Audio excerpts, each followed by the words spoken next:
Ces vidéos sont des récapitulatifs de concepts, informations ou anecdotes publiés dans des précédentes vidéos.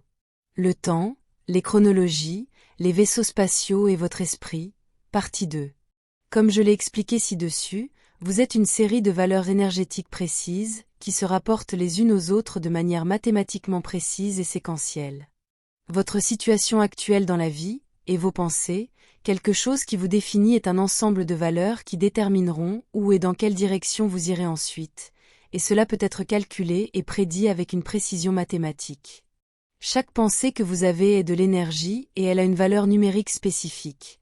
Elles ne sont pas bonnes ou mauvaises de manière isolée, mais la valeur numérique de leur vibration interagira mathématiquement avec d'autres facteurs vous entourant, des facteurs qui déterminent votre situation actuelle dans votre journée et votre vie. Et tout cela s'additionnera pour vous donner un résultat, qui peut ou non être ce que vous voulez, et cela se produit toujours avec une précision mathématique. Chaque ensemble de pensées de fréquences qui détermine votre vibration personnelle vous donnera un résultat spécifique. C'est pourquoi vous devez surveiller votre vibration et votre fréquence, car les pensées négatives vous inclineront mathématiquement vers des situations indésirables en résultat. Rappelez-vous que vous vivez dans votre vie ce que vous êtes, pas ce que vous voulez, donc vous pouvez être dans une situation que vous ne voulez pas, donc en la vivant vous êtes la situation. Avoir une attitude positive et aimante pleine de gratitude et de bons sentiments vous inclinera également vers des résultats plus agréables et plus désirables de manière mathématiquement précise.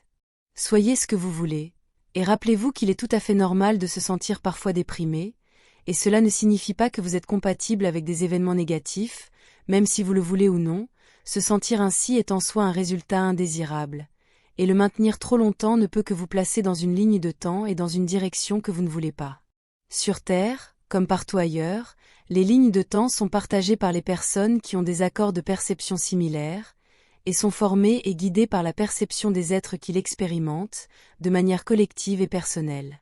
Les personnes qui ont une haute vibration auront une influence beaucoup plus forte sur le champ énergétique façonnant cette réalité, simplement parce que la quantité d'énergie qu'une fréquence élevée produit est exponentiellement plus élevée que celle d'une fréquence basse, donc les personnes de haute fréquence influenceront le champ de réalité dans lequel elles se trouvent de manière beaucoup plus forte que celle de basse fréquence.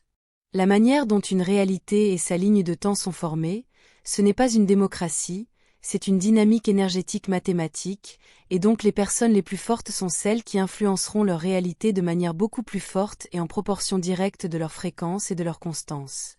Mais ce ne sont pas seulement ces situations qui comptent comme si elles avaient une valeur fixe, c'est comment chacun de nous prend et interprète ces événements qui comptent le plus, car des situations et événements indésirables se produiront toujours au cours de nos vies, mais c'est comment nous les voyons et l'importance que nous leur accordons qui compte le plus.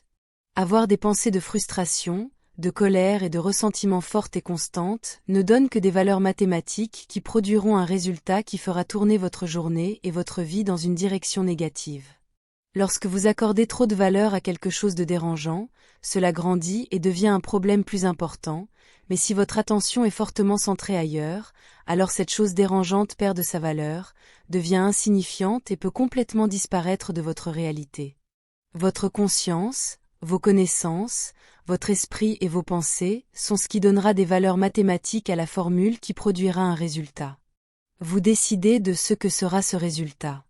Comme je viens de le décrire, toute réalité est faite d'énergie, et cette énergie a des valeurs numériques spécifiques qui peuvent également être cartographiées et introduites dans un ordinateur, non seulement pour prédire des résultats mais aussi pour les contrôler.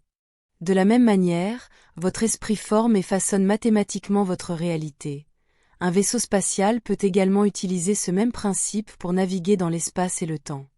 Un vaisseau spatial équipé d'une technologie capable de le faire s'immerge lui-même, avec tout ce qui est à l'intérieur dans un champ énergétique toroïdal très élevé qui émule directement un esprit conscient, changeant les valeurs énergétiques vibratoires de chacun de ses composants et de tous ceux qui s'y trouvent pour qu'ils deviennent leur destination, le tout en utilisant une carte qui se trouve dans l'ordinateur de navigation. Comme je l'ai expliqué ci-dessus, chaque situation et lieu dans le temps détient un ensemble spécifique de valeurs numériques qui représentent la fréquence et la dynamique énergétique de ce lieu ou de cette situation. Lorsqu'un vaisseau impose cette fréquence exacte sur lui-même, il devient ce lieu ou cette situation, se déplaçant automatiquement lui-même et tout ce qui est à l'intérieur vers cette destination exacte.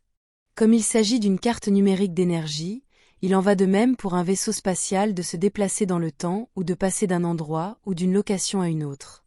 Il faut autant d'énergie pour se déplacer dans l'espace que dans le temps, et il faut aussi autant d'énergie pour revenir dans le temps d'hier que pour remonter à 1000 ans en arrière. Les voyages dans le temps et les voyages en hyperespace sont exactement la même chose. La seule chose qui change est la destination souhaitée, dans la même séquence logique du temps, que dans un simple déplacement d'un point A à un point B, ou comme un déplacement dans le temps. Comme dans le cas de la configuration de la destination souhaitée dans l'ordinateur de navigation d'un vaisseau spatial, où vous devez non seulement lui dire où vous voulez aller, mais aussi quand vous souhaitez arriver à votre destination.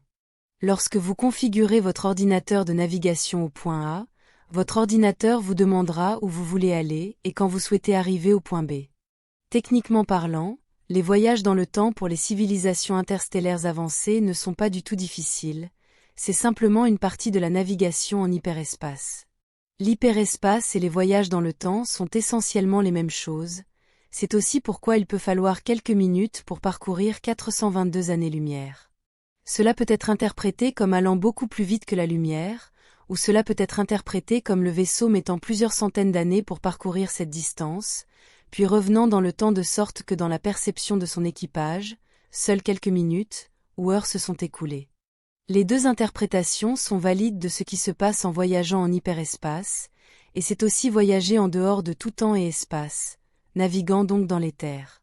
Les voyages dans le temps en eux-mêmes et à ce niveau élevé de technologie ne posent même pas de défi, ce n'est pas le problème des voyages dans le temps, ce qui pose un gros problème, ce sont toutes les implications éthiques de tels voyages, car cela peut entraîner des résultats très destructeurs pour les voyageurs et pour les personnes qui les entourent, et c'est un sujet pour une autre vidéo.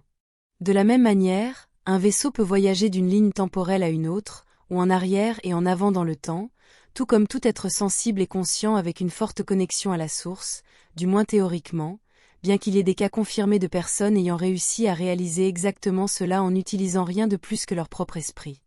L'astuce est d'être très cohérent avec notre fréquence, et avec notre concentration également, même si voyager dans le temps en utilisant uniquement notre esprit peut être très difficile à réaliser. Ce qui ne l'est pas, c'est de diriger et guider nos vies de manière beaucoup plus favorable en utilisant notre vibration comme guide. En étant clair sur ce que nous voulons et ne voulons pas, en devenant ce que nous voulons ici et maintenant, et non pas dans un futur lointain.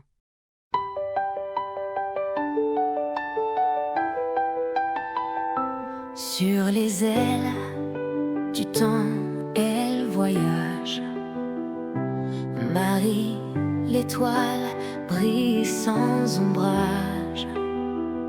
Les mondes l'éloignés lui chuchotent des secrets. Mais c'est à la terre qu'elle veut confier ses bienfaits.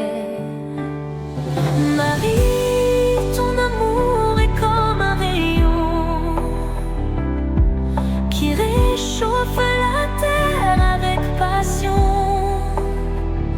Dans chaque souffle